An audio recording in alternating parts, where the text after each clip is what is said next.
What's up YouTube? This video is about probably the most fun deck that I have played in Marvel Snap so far, and it is based entirely on predicting your opponent's moves correctly and countering them effectively. I call this deck Rock, Paper, Scissors, and you might remember I have already posted a Pool 1 version of this in a previous video. If you're still in Pool 1, you can check that out right here. But this gets a couple of really nice upgrades in Pool 2 as well. Let me start off by explaining the core of this deck. It is based on the Guardians of the Galaxy. Most notably Rocket Raccoon, as well as Star-Lord, as well as Groot, and Gamora all have kind of similar effects, growing in power if you predict your opponent's moves correctly. The only one that's missing is Drax. Drax is a Pool 3 card, unfortunately, so we have to wait until we can play him.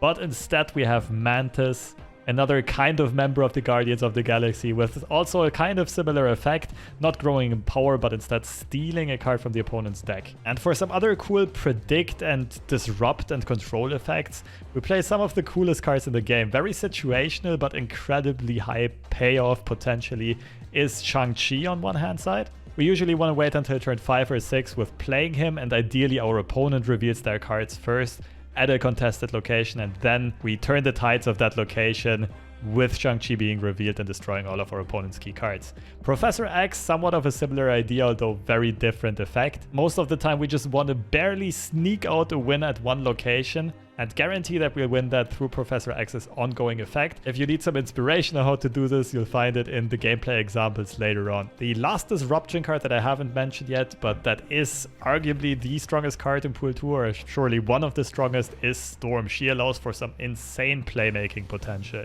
And especially in this deck, the card is very synergistic with the Guardians of the Galaxy because we often want to flood a location on turn 3 or 4, and then our opponent is usually inclined to play cards into that location to try to secure it before it is completely flooded, and that is exactly when we can get payoff cards like Groot or Rocket Raccoon or Gamora to easily activate their on-reveal effects.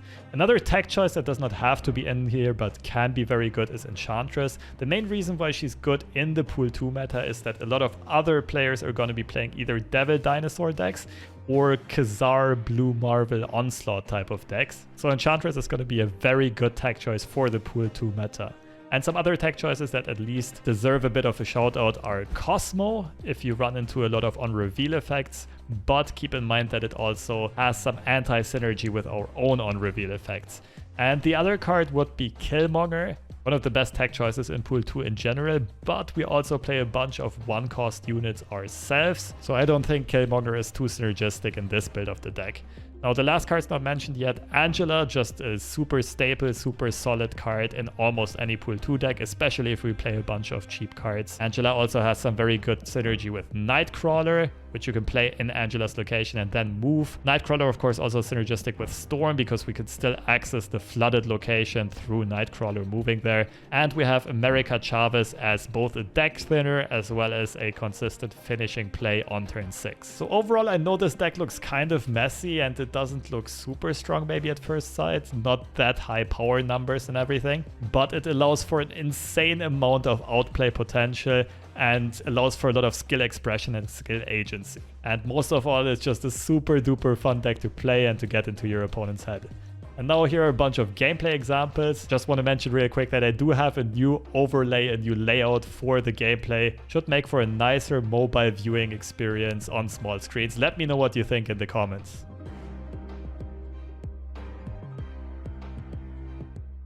I started like a month and a half before release. So I still am missing quite a couple of Pool 3 cards. Oh, this is going to be fun with Star-Lord. But my opponent's not really going to play cards to the left, right? Especially if they're Patriot, they're just going to flood the left. Honestly considering just retreating here. Nah, for the content, whatever.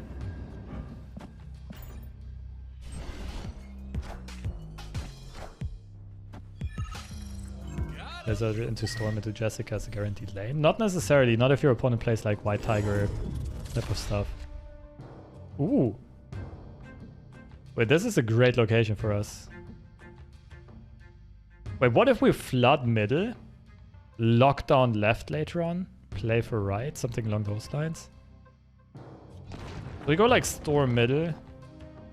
Oh, we probably lose though.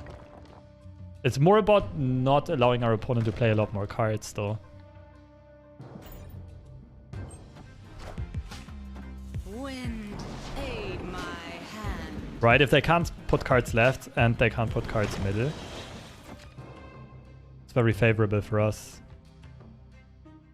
So what do we need here? Angela, Nightcrawler. Mantis, sure.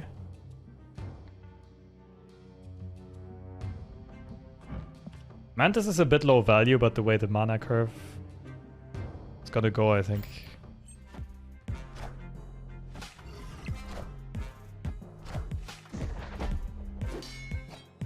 Oh, I messed up. I mean, I can't play Professor X middle anyway, right? So I kind of locked myself out of space to play cards.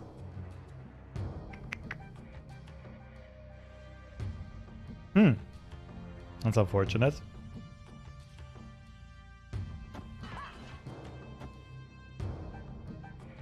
I shouldn't have played Mantis, that was a big mistake.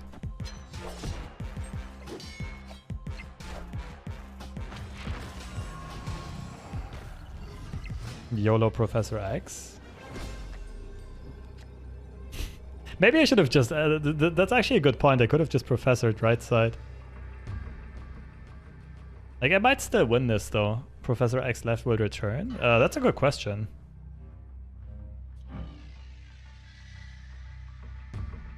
For science. If I'm... like, I think Professor X will lock it down. And that prevents my opponent from playing more cards left, which would be absolutely cracked. Because, like, card text usually goes before location text.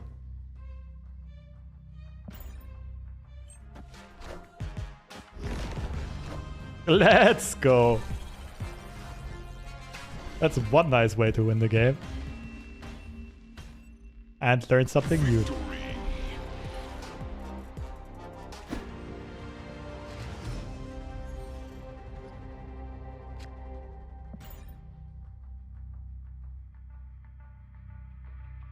Damn, these olives are delicious. Love it.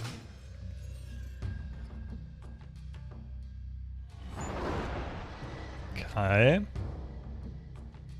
How about middle? Does that sound inviting to you? Damn.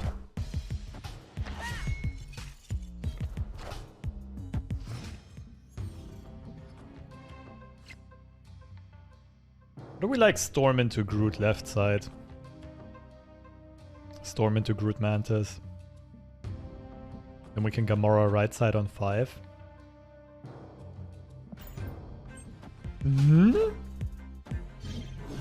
Okay. Wind, aid my hand. I mean, thanks for the free card. I'm not really playing Nakia though, am I?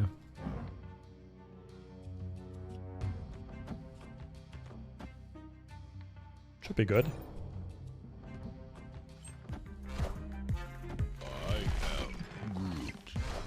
I can bamboozle it more.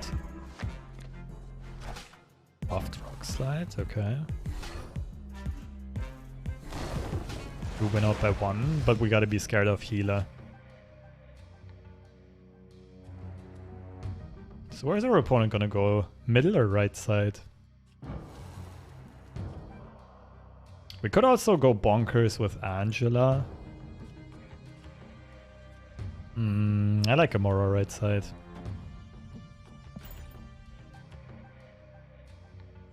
Yeah, let's go. I got the third eye, Doctor Strange style. No. Forget what I said, I got wrecked. No. I mean, Chavez wins the location solo. This could definitely backfire, but sure.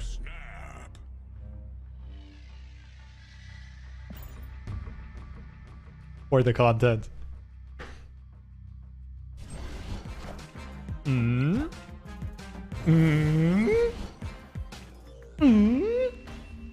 That was a tight game.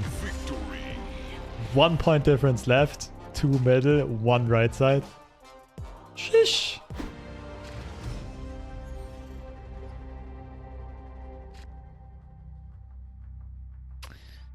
All right. Okay, opponent's gonna go heavy for left, right? I think we contest this. Pretty sure we can beat them left side if we get 1 or 2 good draws. Yeah, perfect. Snap. Bot.x. What a name.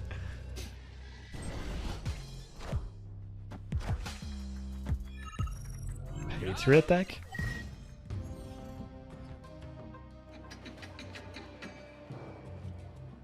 We can get rickrolled by debris here, I suppose.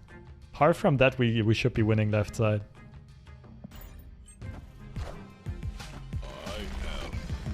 The game plan's coming to fruition. Working out perfectly so far. All in, right? Rocket Nightcrawler.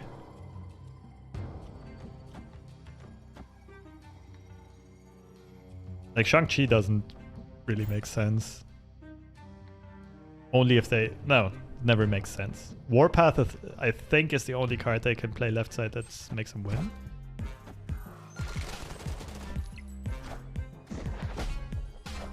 No! No! What? What? What the hell kind of perfect mana curve is this? Ant-Man Shocker Cyclops. Patriot Misty Knight. No. Okay, wait. How do we win this? Definitely snap. No, I snapped on like turn 1. I already snapped, chat. My opponent didn't snap yet. Wait, this has to be winnable. This has to be winnable. YOLO Professor X. Hope to high roll right side. God damn it. No, this is not winnable.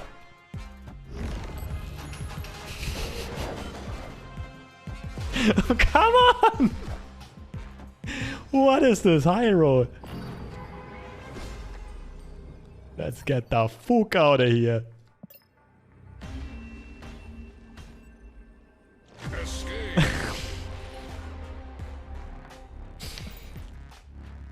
I would not have expected to lose left location.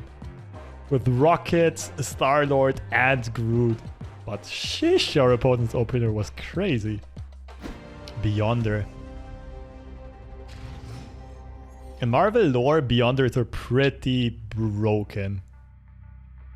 Like, super duper overpowered. Why is the deck's name Rock, Paper, Scissors? Because everything, like almost every card is about predicting what our opponent does. Right? Most of these cards benefit depending on what our opponent does. Like right here I lost at Rock, Paper, Scissors. But whenever I predict correctly, I win at Rock, Paper, Scissors.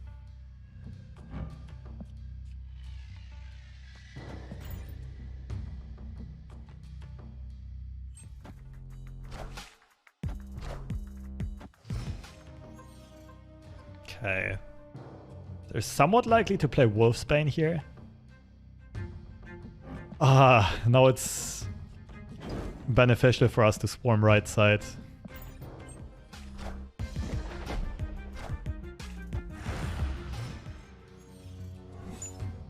Ooh. Well, okay. Just abandon middle, I guess.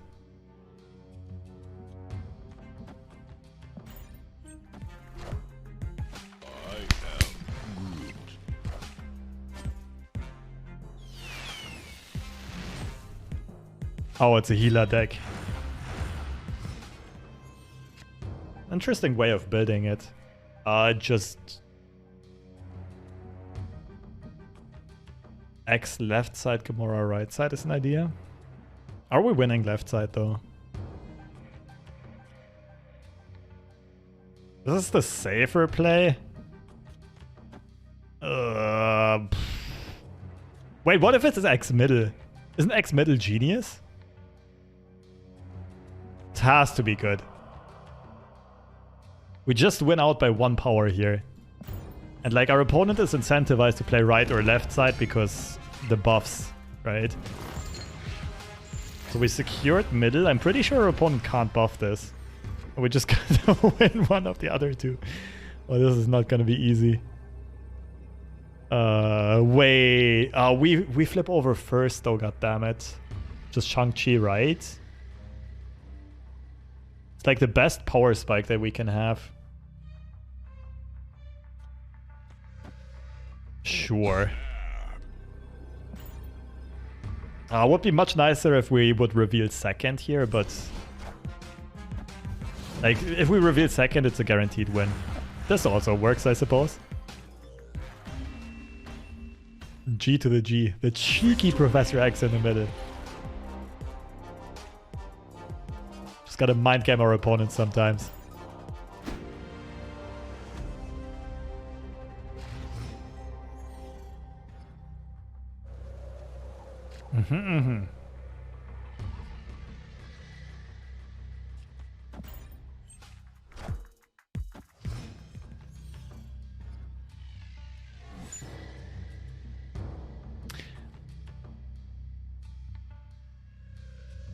Okay.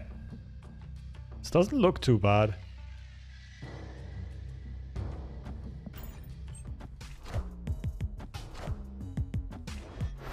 That sucks. Do we go YOLO Lockjaw? Lockjaw to Human Torch looks kind of hot. I mean, we drew quite a couple of our cheap cards already, so pulls are going to be decent on average.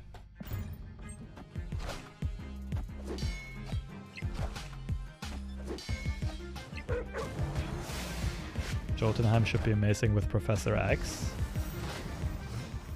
Oh, Enchantress is so good right side. And we unveil first.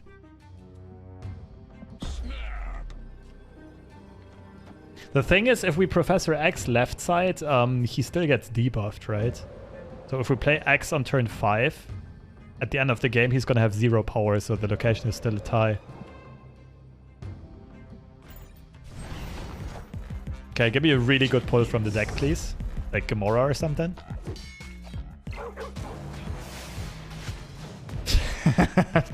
Damn it.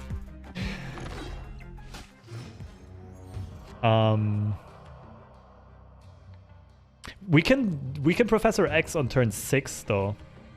Reason being our opponent is likely to go something like Doctor Doom. Killmonger is not too bad because it frees up this spot. But Groot and double 1-drop is probably better here.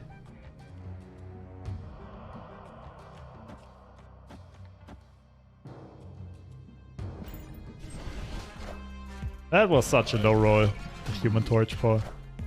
Why didn't the second Angela get buffed? That's a really, really, really good question. Why didn't she get buffed?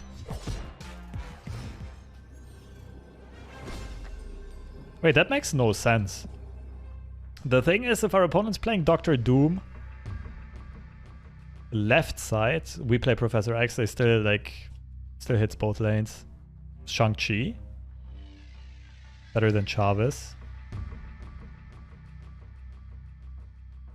But we lose left side and middle, and right. No, right side is a tie.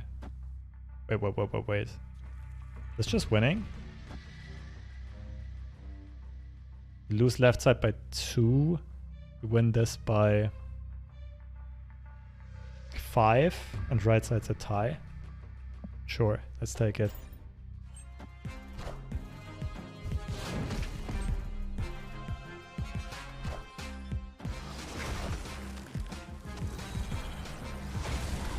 Oh, we only won middle by 3. My maths was off, but still the correct play. Victory. Just barely edged it out here. 1 total power difference. GG. 8 cubes is secured. Because Lockjaw triggered first, replace the card, and the second Angela trigger saw a card get placed by Lockjaw, but not played still by... Yeah, that was weird. I feel like the second Angela definitely should have gotten a boof.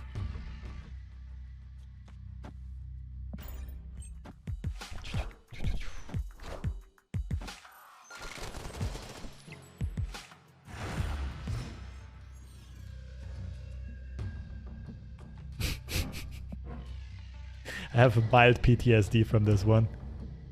I think Nightcrawler Mantis is better than Angela here.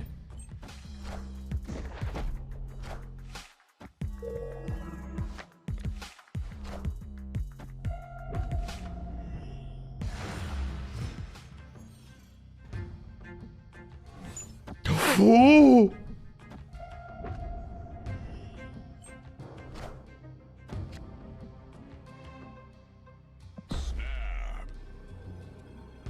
Let's go! Dude, that Mantis pull was... She the real MVP for this one. That escalated quickly. Sheesh.